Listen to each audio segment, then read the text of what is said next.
संभल को लेकर सबसे बड़ा खुलासा जिसके बारे में आपको जानकारी देंगे। संभल में जो हिंसा हुई उसके बाद पुलिस ने एफआईआर दर्ज की और इसी एफआईआर के जरिए अब कई बड़े खुलासे जो सामने आ रहे हैं। एक एक कर उन तमाम खुलासों के बारे में मैं आपको जानकारी दूंगी। देखिए, जो खुलासे हो रहे हैं, पुलिस के मुताबिक दंगाइयों ने पुलिस से ही हथियार लूट लिए थे, ये जानकारी सामने आ रही है। पुलिस के मुताबिक भीड़ जो है वो नारे लगा रही थी कि पुलिस से हथियार छीन लो। दंगाई कह रहे थे पुलिस की गाड़ी में आग लगा दो, मार दो, ऐसे जो नारे हैं वहां पर गूंजते हुए सुनाई पड़ रहे थे। ये तमाम बातें जो हैं वो पुलिस की एफआईआर में दर्ज की गई हैं। भीड़ ने एसआई से एक पिस्टल की मैगजीन भी छीन ली थी, ये भी अब बात एफआईआर के जरिए ही सामने आ रही है। पुलिस की 10 राउंड गोलियां भी भीड़ ने छीन ली थी। आंसू गैस के 29 गोले भीड़ लूट ले गई थी। पुलिस से कारतूस का बैग दंगाइयों ने लूट लिया था। पुलिस बैग में 25 कारतूस, 25 रबड़ बुलेट थी। ऐसा पुलिस की तरफ से जो एफआईआर दर्ज हुई है उसमें कहा गया है। तो पुलिस की जो एफआईआर दर्ज हुई है उसमें पुलिस ये बता रही है कि किस तरीके से दंगाई जो है, एक वक्त ऐसा आ गया था संभल में जब हिंसा हो रही थी कि ये दंगाई पूरी तरीके से पुलिस पर हावी हो गए थे। पुलिस से इन्होंने पुलिस के हथियार लूट लिए। और ये जो एफआईआर दर्ज हुई है इसी को लेकर एक और बड़ा खुलासा एफआईआर में जियाउर रहमान बर्क जो संभल के सांसद हैं, समाजवादी पार्टी के नेता हैं, उन्हें आरोपी नंबर 1 बनाया गया है।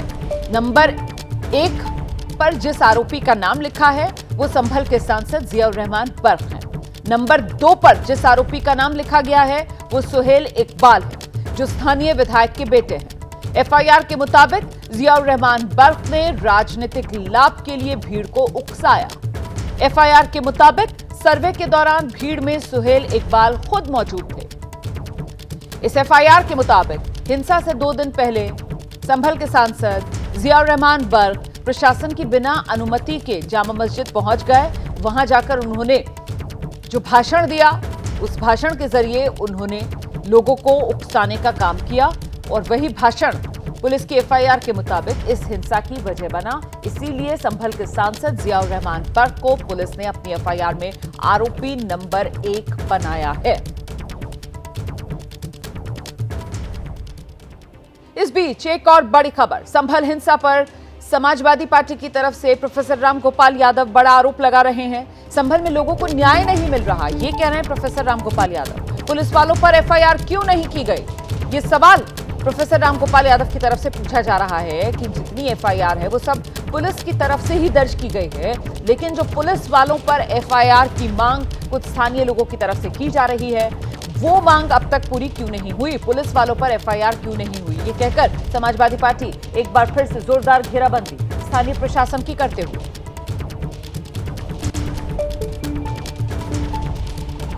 संभल में जो कुछ प्रशासन कर रहा है 100% गलत कर रहा है। प्रशासन की लापरवाही से, बल्कि मैं तो ये आरोप लगा रहा हूँ, प्रशासन ने जानबूझकर वहाँ ये सब अशांति पैदा करने का काम किया है। प्रशासन चाहता कुछ भी नहीं हो सकता था।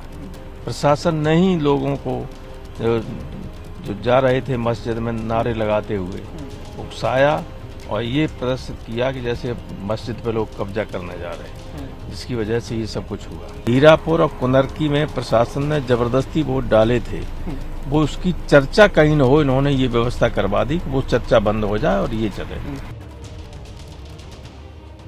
तो संभल हिंसा को लेकर सियासत लगातार जारी है। समाजवादी पार्टी के नेता संभल जाएंगे, ये जानकारी हम आपको पहले भी दे चुके हैं कि प्रतिनिधिमंडल समाजवादी पार्टी का है जो संभल जाने वाला है और इस प्रतिनिधिमंडल में समाजवादी पार्टी के बड़े नेता माता प्रसाद पांडे समेत कुल 12 नेता हैं। हिंसा की जानकारी लेने के लिए ग्राउंड जीरो से सीधे जानकारी इकट्ठा करने के लिए ये समाजवादी पार्टी का प्रतिनिधिमंडल जिसे आज संभल जाना है और जानकारी लेकर रिपोर्ट तैयार करके अखिलेश यादव समाजवादी पार्टी के मुखिया को यह सौंपेंगे। लेकिन यहां पर पेच अटक रहा है क्योंकि प्रशासन की तरफ से साफ कर दिया गया है संभल में किसी भी बाहरी व्यक्ति के आने पर फिलहाल रोक लगी हुई है।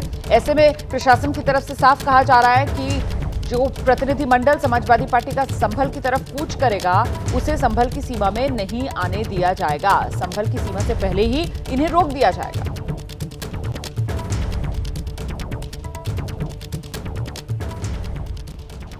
समाजवादी पार्टी के प्रतिनिधिमंडल में कौन कौन, ये भी आपको बता देते हैं। माता प्रसाद पांडे, नेता विपक्ष उत्तर प्रदेश विधानसभा, इसके अलावा आप देख रहे हैं जावेद अली, हरिंदर मलिक, सांसद, एक राज्यसभा के, एक लोकसभा के, रुचि वीरा सांसद हैं लोकसभा, जियाउर रहमान बर्ग, इन पर तो केस भी हुआ, ये वहीं संभल के ही सांसद हैं, ये भी इस प्रतिनिधिमंडल में शामिल हैं।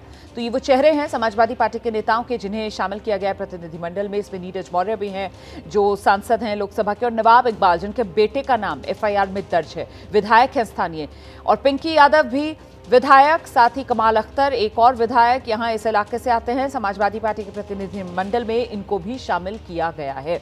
तो ये वो तमाम लोग हैं जिन्हें प्रतिनिधिमंडल में शामिल किया गया है, जिन्हें संभल पहुंचना है और वहां से हर जानकारी लेकर रिपोर्ट तैयार करके अखिलेश यादव को देनी है। संभल में समाजवादी पार्टी के नेताओं के जाने पर रोक की बात भी सामने आ गई है। संभल के जो डीएम है राजेंद्र पेंसिया, उन्होंने बाकायदा बयान दिया, जिले की सीमा में किसी भी बाहरी को फिलहाल नहीं आने दिया जाएगा। संभल से पहले ही समाजवादी पार्टी के नेताओं के प्रतिनिधिमंडल को रोक देंगे, ये डीएम की तरफ से कहा गया है। सीधे आपको लेकर चलते हैं, हमारे साथ हमारे सहयोगी वरुण जैन इस वक्त मौजूद हैं। वरुण, एक तरफ समाजवादी पार्टी का जो प्रतिनिधिमंडल है वो संभल कूच करने की तैयारी में, और दूसरी तरफ से स्थानीय प्रशासन की तरफ से साफ कर दिया गया है अभी भी बाहरियों के संभल के भीतर आने पर रोक, और इसी वजह से ये प्रतिनिधिमंडल समाजवादी पार्टी का, जिसको सीमा में संभल की आने की अनुमति प्रशासन नहीं देगा। देखिए, बिल्कुल प्रशासन का कहना है कि शांति स्थिति जो है शांतिपूर्वक जरूर बनी हुई है, लेकिन तनाव अभी भी अगर इस तरीके से नेतागण आते हैं तो तनाव आगे बढ़ सकता है। यही वजह है कि जो प्रतिनिधिमंडल आना है, अधिकारियों ने हमें ये बात बताई है कि उनको संभल के अंदर दाखिल नहीं होने दिया जाएगा। पहले ही संभल से पहले ही जो प्रतिनिधिमंडल है समाजवादी पार्टी का, उनको रोक लिया जाएगा और उनको समझा बुझाकर वापस भेजने की कोशिश की जाएगी, क्योंकि जिस तरीके से 2 दिन पहले हालात हुए थे तो पुलिस प्रशासन को ऐसा लगता है कि स्थिति एक बार फिर से खराब ना हो। ऐसे में इस तरह के नेताओं को आकर अपनी राजनीति करने का मौका नहीं दिया जाना चाहिए। यही वजह है कि जो आला अधिकारी है उन्होंने एबीपी न्यूज से भी साफ किया है कि जो प्रतिनिधिमंडल है उनको संभल के अंदर आने नहीं दिया जाएगा। जी और बिल्कुल, और इस बीच आज के दिन की अगर बात की जाए तो हालात अभी संभल में कैसे बने हुए हैं? देखिए, हालात बेहद सामान्य बने हुए हैं। जो मैं देख पा रहा हूँ, ट्रैफिक सड़क पर चल रहा है। जो दुकानें हैं अधिकतर वो अब सुबह के साथ ही खुलने लग गई है। तो हालात पिछले 2 दिन से अब बेहद बेहतर और सामान्य यहाँ पर नजर आ रहे हैं। आप देखेंगे मस्जिद के आसपास भी जो बड़ी संख्या में जो दुकानें हैं जो पिछले 2 दिनों से नहीं खुली थी, वो भी खुलनी शुरू हो गई है। तो ये कहा जा सकता है कि जो हालात थे यहाँ पर पहले से बेहद बेहतर हो रहे हैं और जो जनजीवन है वो सामान्य रूप से चलना शुरू हो गया है संभल के अंदर। जी, बहुत शुक्रिया आपका वरुण जैन इस तमाम जानकारी के लिए। तो धीरे धीरे कर संभल में हालात सामान्य होते हुए, लेकिन अभी भी मामला क्योंकि संवेदनशील है, इसी वजह से प्रशासन की तरफ से साफ कर दिया गया है किसी भी बाहरी व्यक्ति और खासतौर से इस तरीके से जो राजनीतिक मंडल है उसको नहीं आने दिया जाएगा संभल की सीमा में। इस बीच संभल हिंसा को लेकर कांग्रेस की तरफ से बड़ा आरोप लगाया जा रहा है। पुलिस ने लोगों को गोली मारी, ये कांग्रेस कह रही है।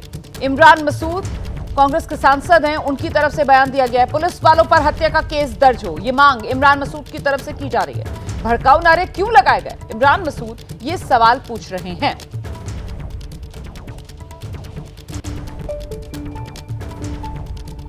पुलिस के वीडियो हैं गोली चलाते हुए, हत्या पुलिस ने की है। इस बात की सबसे पहले तो उनके खिलाफ मुकदमा कायम होना चाहिए। आप कह रहे हैं भड़का दिया, और ये आदमी कौन थे जो वहां नारे लगा करके भड़काने के लिए आए थे? क्यों आए थे उनके साथ? सर्वे टीम के साथ पुलिस के संरक्षण में क्यों आदमी आए थे और क्यों नारे लगा रहे थे? किस बात के लिए नारे लगा रहे थे? क्यों उकसावा दे रहे थे? आप किसी के धर्म स्थल में घुस करके उसके खिलाफ नारे लगाओगे तो हंगामा होगा कि नहीं होगा? झगड़ा वहाँ हिंदू मुसलमान का तो है नहीं, वहाँ तो झगड़ा पुलिस बना मुसलमान हो रहा है। हिंदू मुसलमान कोई झगड़ा नहीं है वहाँ, ना वहाँ कभी दंगा हुआ। तो पहली मर्तबा है पुलिस बना मुसलमान हो रहा है और पुलिस सीधे गोली मार रही है। पुलिस के पास संवैधानिक अधिकार है कि हथियार रख सकती है, उन्होंने हथियार रख करके गोली मार रहे हैं, सीधे गोली मार रहे हैं।